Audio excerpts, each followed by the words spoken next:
Shalom. First and foremost, I'd like to give all praises, honor, and glory to Yahweh, Bahashem Yahushai, Bahashem Rakal. Double honors to the elders and the apostles of Great Millstone that rule well. And peace and salutations to the elect of Israel. To you I say Shalom. Lord willing, this lesson is edifying to the flock of Yahweh, Bahashem Yahushai. And, Lord willing, it's going to be a quick lesson, but this is really going to be into, taking care of your body, right? Especially if you're doing the work of Yahweh Hashem Yahushai, taking care of your body, you know, is a must, man. And the ways you take care of your body is, first and foremost by following the dietary law, keeping the law, statutes, and commandments, because all health comes from the Lord at the end of the day. But also, you can also exercise, anything to get your blood flowing, your heart moving, and also diet, exercise, and serving the Lord, man. Those are the three things you can do, you know, to better your health. Because even in captivity, you don't want to be sick and a slave, man. Because that's through, man. But this is the book of Sirach, chapter 30. I'm gonna start at verse 14. Better is the poor being sound and strong of constitution than a rich man that is afflicted in his body. Right?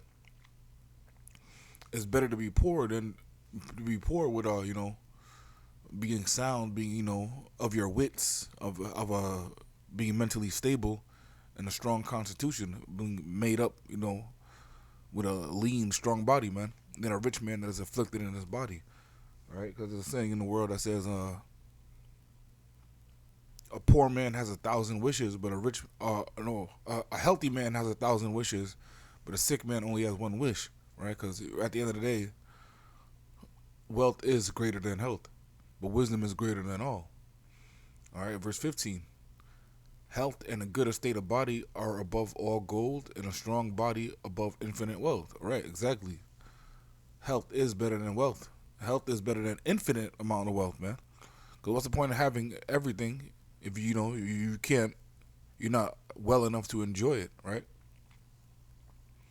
And that's why people in this world, people that sold out to get the bag, your celebrities, your entertainers, your athletes, your rappers, right? Even though they might have, it seems like an infinite amount of wealth, but spiritually and mentally they're sick, man. All right, they really can't enjoy their wealth. But that's just on the spiritual side. But physically, like that one dude, Stephen Hawking, right? He was famous. He probably had a few shekels, but he was bound to a wheelchair. Couldn't even talk without a machine, man. I believe he would have. I believe, speaking as a man, he would have traded all of that for a normal working body, man. Verse 16, there is no riches above a sound body, and no joy above the joy of the heart. Death is better than a bitter life or continual sickness, right? Death is better than a bitter life or continual sickness, man. All right? Let me jump over to chapter 31, the book of Ecclesiasticus, or the book of Sirach, chapter 31, and verse 17. Now, this is really going into etiquette and manners, but, if you have a healthy diet, if you watch how you eat, if you don't overeat, you're gonna have good table etiquette too, because you won't be the first one reaching for the food at a banquet or something like that. All right, so you're gonna have good etiquette too. So taking care of your diet also makes you, have more etiquette, and it'll be easier, because some people can't. Some people have to eat. Most people, Slakia, most people have to eat like right then and right now. People will tell you, "Oh my God, I'm not the same when I'm hungry." People will say that, "Oh, I'm getting angry, or I'm getting anxious, or whatever," because they're hungry. They're late on one meal, and their whole personality changes, man. That's how you know they're putting poison in their body. Those are withdrawal symptoms, man. When you do drugs and you just stop suddenly taking drugs, your body's gonna go through withdrawals because it got used to it. It got used to the chemicals and the poison it was getting. Just like this food, man. Scripture says we're gonna eat our bread defiled among the Gentiles. This food is pumped up with chemicals and things of that nature. It's defiled. So when people are eating junk food for most of the time, once they're late on one meal, once the body says, "All right, it's around 3 o'clock. We usually eat around this time." Come 3:15, if you didn't eat yet, your body's gonna start going through withdrawals, man.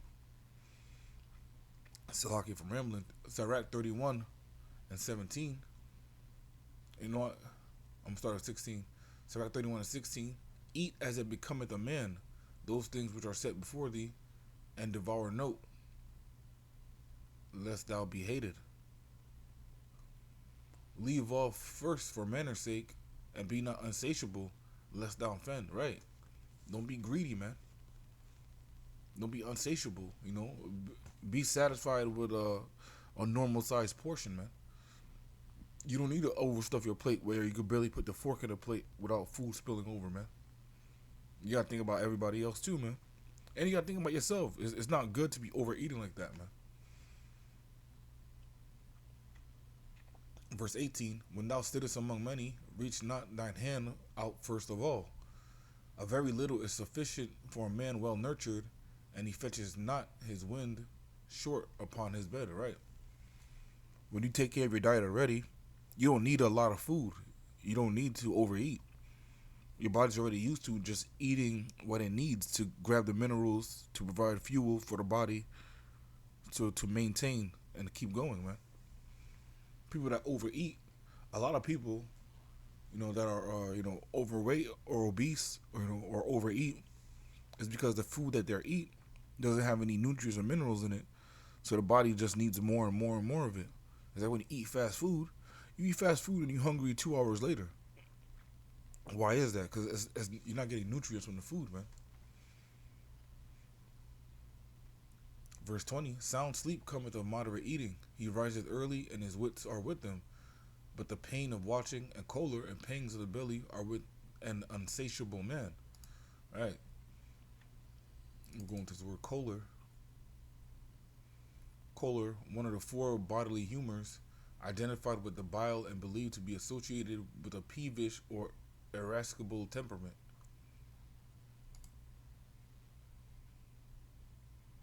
But the pain of watching and choler and the pangs of the belly are with an unsatiable man. All right. People overeat. They wake up, nauseous, sick, because the food hasn't digested in their body. But if you eat at a reasonable amount of food at a reasonable time, you're gonna wake up and you're gonna be okay, man. Because you don't have leftover food trying to be digested while you sleep. Your body sleeps so it can rest, or the organs need to rest too, man. It's not just you're tired. Your entire body needs to rest, man. So when you eat late and eat a lot, you make your digestive system work overtime, because while you're sleeping, the digestive system is still going. Then you wake up sick. Verse 21, and if thou hast been forced to eat, arise, go forth to vomit, and thou shalt have rest. Right? In a lot of NK households, even a lot of Levite households, Jake be forced to eat. It's not like you have a knife to your throat and says, eat this. But it's like, yo, you're forced to eat. Yo, finish your food. Things of that nature, man. Oh, there are children starving in Africa. Finish your food. Man, hey, just like Jordan said, fuck them kids, man. Because the book of Psalms says, I've been young and I've been old, but I've not seen the seed of the righteous begging for bread, roughly paraphrasing. So really, if somebody's dying of starvation, that's all the will of the Lord, man. All right, let me continue on. Verse 22. My son, hear me and despise me not, and at the last shalt thou find, as I told thee, and all thy works be quick, so there shall be no sickness come unto thee. Whoso is liberal of his meat, men shall speak well of him, and the report of his good housekeeping will be believed.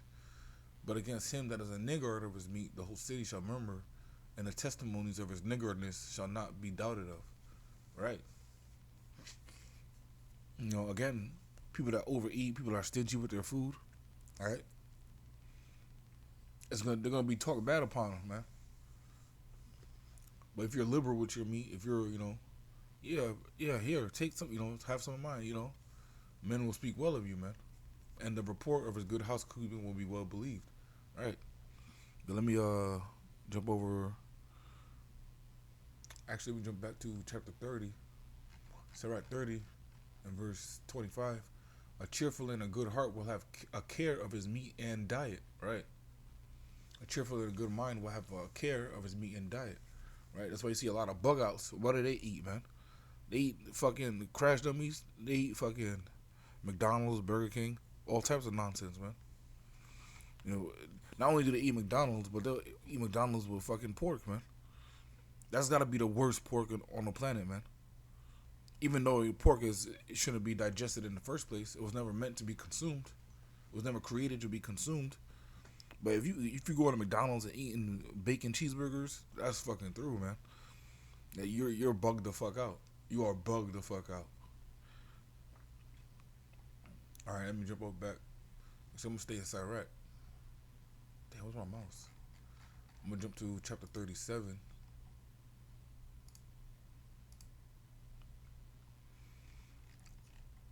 Again, this is going into etiquette, proper food etiquette, but a healthy diet will help you with your food etiquette because you won't be greedy. You won't have to have it right then and there, man. Sirach 37 and Sirach 37 and 29. Be not unsatiable in any dainty thing, nor too greedy upon meats. For excessive meats bringeth sickness, and surfeiting will turn into choler. By surfeiting many have perished, but he that taketh heed prolongeth his life. Right. If you're wise, you'll take heed, man. You'll take heed to your meat in your diet, man. You'll take what because your body is an excellent machine, but it's sometimes it's hard to communicate with it. You'll see symptoms or you'll get symptoms like a cough or a headache, a sneeze, an ache somewhere. That's your body telling you something is wrong, and 9 times out of 10 is because of a poor diet or a lack of exercises, man. And again, even though our food is defiled, but we can still have a mind of what we eat and how much we eat of it, man. Speaking to myself first and foremost. Well, let me go into this word surfeiting. Let me see if I can just highlight surfeit.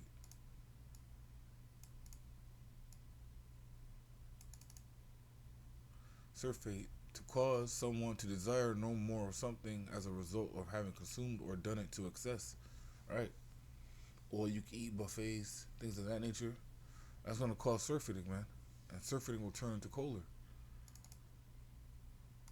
I'm going to Google this one. Slovakia.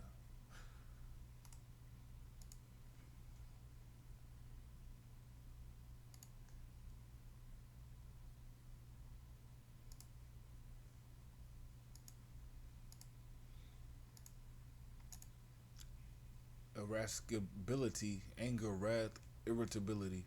That's choler, man. And surfeiting, overeating will turn to choler. Right.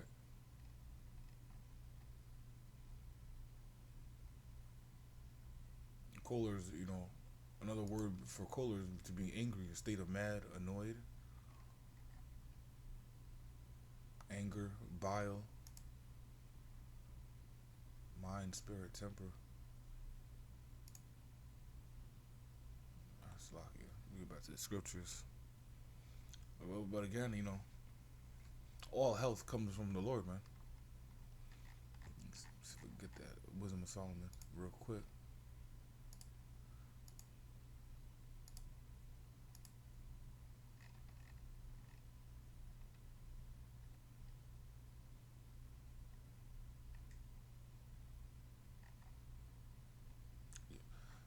Wisdom of Solomon 16 and 12. For it was neither herb nor mollifying plaster that restored them to health, but thy word, O Lord, which healeth all things.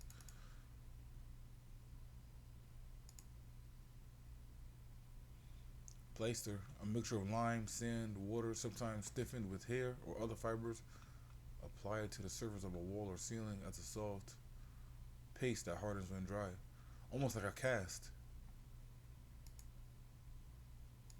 For it was either herb nor mollifying plaster that restored them to health, but that word, O Lord, which healeth all things. And that was Wisdom of Solomon 16 and 12.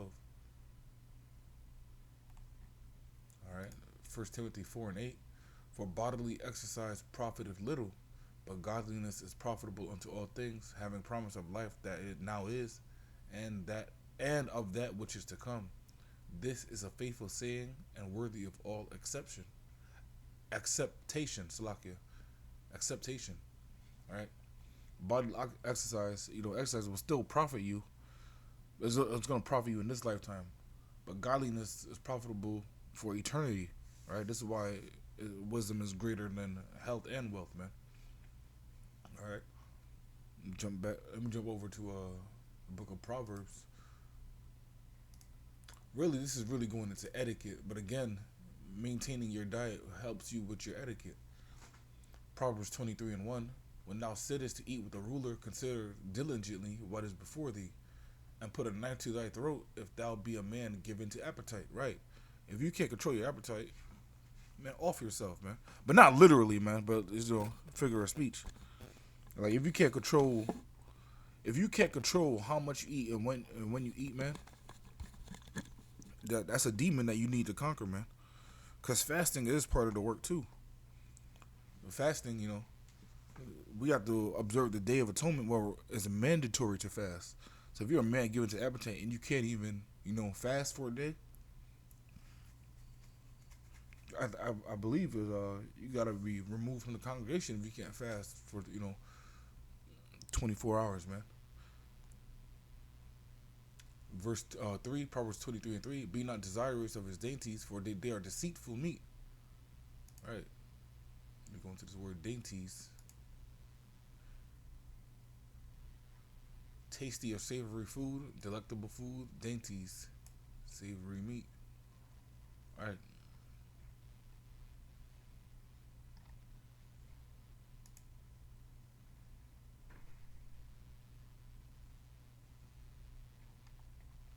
But I'm gonna wrap it up with that. Lord willing, this lesson was edifying. Again, I want to give all praises, honor, and glory to Yahweh, Bahashem Yahushai, Bahashem Rakakwadash. Double honors to the elders and the apostles of Great Millstone that rule well, and peace and salutations to the elect of Israel. Until next time, I want to say Shalom and Abad Babal.